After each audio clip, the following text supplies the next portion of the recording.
Good morning. The Federal Reserve will announce its interest rate decision for the month Wednesday, March 20th in the morning. The Consumer Price Index and the Producer Price Index, which is a gauge of how much it's costing companies to bring goods and services to market. That one, the PPI, came in very, very hot. It was supposed to be a point 0.3, came in at a point 0.6. So most likely the Fed will take no action. But as usual, Jerome Powell's language could influence markets. It really is depending on the nuance involved in what he says.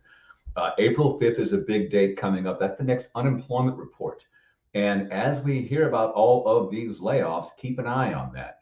The Fed may have to abandon its 2% year over year inflation goal if unemployment starts to go nuts and exceeds 4.4%. If you think about 2% inflation, that's year over year. That means you need 12 months of 0.16 inflation.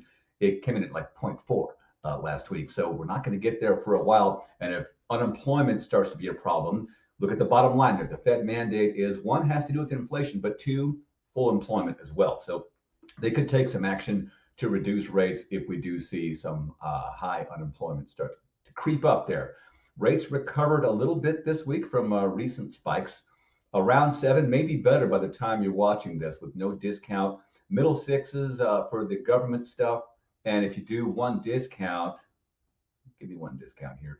Low sixes again, 6.375. Two discount almost gets you into the fives right now, depending on your score, down payment, things like that.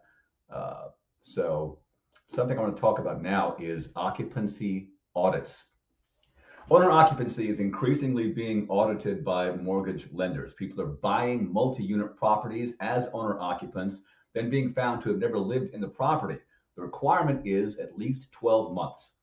With owner occupied loans, if it's a duplex or up to a fourplex, you have that 5% down situation now. You get much better rates when you are an owner occupant. It is mortgage fraud. And some of the things that they're doing is they'll ask for utility bills, but there are companies that do this. Occupancy audit companies, they will send somebody out to knock on the door and ask for ID. And it could be a rough situation for people who think that they're getting around and doing a little house hacking. House hacking is a thing, but you have to honor the length of occupancy. For FHA, I knew we do have some things where if you have a job change, or if you have an event like something, you have a baby or something like that, you can spring out of an FHA loan and get another one and keep the FHA loan.